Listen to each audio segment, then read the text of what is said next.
UPS Mohammad Gaharwal में। देखिए बच्चों, जैसा कि आप बोर्ड पर देख रहे हैं, सर्व समीका यानी कि आइडेंटिटी। सर्व समीका का अर्थ होता है कि ऐसा गणित का एक ऐसा परिणाम जो सभी जगह सत्य हो, सभी जगह एक जैसा हो, कभी भी उसका मान बदले नहीं। तो देखिए एक सर्व समीका है x plus A bracket into x plus B, दो ब्रैकेट का गुणा है, equal to x square plus A x plus B x plus A B. ये सर्व समीका आपकी किताब में बहुत बढ़िया तरीके से दे रखे हैं और उससे संबंधित कई सवाल भी आपने किए। देखिए मेरा उद्देश्य यहाँ पर ये है कि ये बीजगणित का एक पार्ट है। सर्व समीकाएं किसमें आती है? बीजगणित में। और इस सर्व समीका का कहीं ना कहीं ज्योमेट्री में, रेखा गणित में कहीं ना कहीं इसका रिलेशन है। उस रिलेशन को मैं बताने की कोशिश करता हूँ। देखिए इस बीजगणितीय सर्व समीका को हम रेखा गणित से जोड़ते हैं। तो x की जगह मैंने 3 लिया, x की जगह 3, a की जगह 1 और b की जगह 2। और लेने के बाद देखिए x की जगह मैंने कितना कर दिया? 3 और a की जगह 1, x की जगह 3, b की जगह 2, x स्क्वायर तो 3 का स्क्वायर, यहाँ पे a की जगह 1 और x की जगह 3, फिर यहाँ पे b की जगह 2 और x की जगह 3, a की जगह 2 और b की जगह 3। मैंने कुछ नहीं किया है, केवल सर्व समीका में सभी के मान रख दिए। अब इसका ज्योमेट्रिकल अर्थ समझो। देखिए 3 प्लस 1 कितना होता है? हाँ 4। 3 प्लस 2 कितना होता है? 5। और यहाँ पर बराबर, इसको हम ऐसे ही रखते हैं, यानी कि 3 का वर्ग प्लस 1 गुणा 3 प्लस 2 गुणा 3 प्लस 2 गुणा 3। देखिए यहाँ पर, देखिए यहाँ थोड़ा मैंने गलत कर दिया। b की जगह a की जगह 1 है, b की जगह 2 है। यहाँ थोड़ा गलत हो गया, a की जगह 1 और b की जगह 2। तो यहाँ पे 1 गुणा 2 आएगा। भाई a की जगह हमने 1 लिया है ना, और b की जगह क्या लिया हमने? 2 लिया। अब देखिए इसका अर्थ समझिए, इसका अर्थ आप इससे समझिए। देखिए यहाँ पर कितना है? 4 गुणा 5, यानी कि 4 गुणा 5 का एक ये आयात है।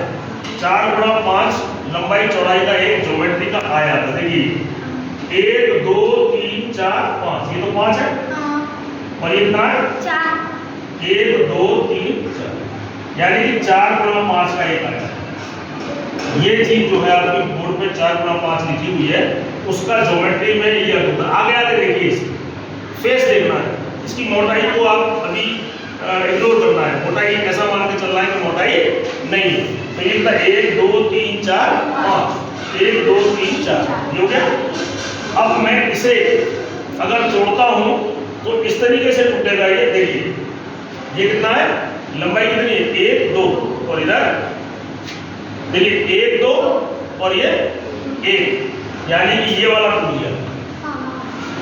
ये 2 2 ये है, 1 2 और ये वाला 1 जो है वही है। यानी कि ये जो मेरे हाथ में नीला क्यूबॉइड दिखाई दे रहा है वो 1 गुणा 2 को अंकित करता है। अब देख लीजिए, मैं इसे तोड़ता हूँ। इसे गिनिए आप, 1 2 3, 1 2 1 2 1 2 3, यानी 2 गुणा 3। ये वाली चीज इसे अंकित करता है, 2 गुणा 3। अब मान लीजिए इसे गिनिए, 1 2 3 और इधर 1, ये वाली चीज इसे अंकित कर दो। यानी कि यह 1 गुणा 1 चौड़ाई और 3 लंबाई का एक आयात है। ये आयात है, समझा? वैसे तो ये क्यूबॉइड है, अगर हम इसकी चौड़ाई भी ले लें तो लंबाई चौड़ाई ऊंचाई क्यूबॉइड होती है, लेकिन हमें आगे आगे को देखना है। और आगे आगे देखते हैं तो लंबाई और चौड़ाई यानी कि एक आयात है, 1 गुणा 3 का एक आयात। अब देख लीजिए यहाँ पर, इसे देखिए 1 2 3, 1 2 3, यानी 3/3 का एक वर्ग। क्या है ये? वर्ग। आपको बात समझ आई? अब देखिए इसका दूसरा अर्थ समझिए। इन सभी को मैं मिला लूं इन सभी को मिला लूँ तो इनका टोटल कितना होना चाहिए? इसको करो, कितना होता है? 4 गुणा 5 कितना होता है? 5 चौक 20। अगर मैं इनका सबका टोटल निकालूं ये कितने होने चाहिए? गिनो, 3 और ये 2 5, तो ये हो गए 5 और 6 11, 11 और 9 है। तो अंकित मान है ना, अंकित मान कितना हुआ? 20। और ज्योमेट्रिकल रिप्रेजेंटेशन, ज्योमेट्री में किस तरह से इसको निरूपित किया जाता है वो मैंने आपको इस ट्यूब्स के माध्यम से, मतलब आयताकार क्षेत्रफल के आधार पर आपको मैंने बताने की कोशिश की। बहुत बहुत धन्यवाद।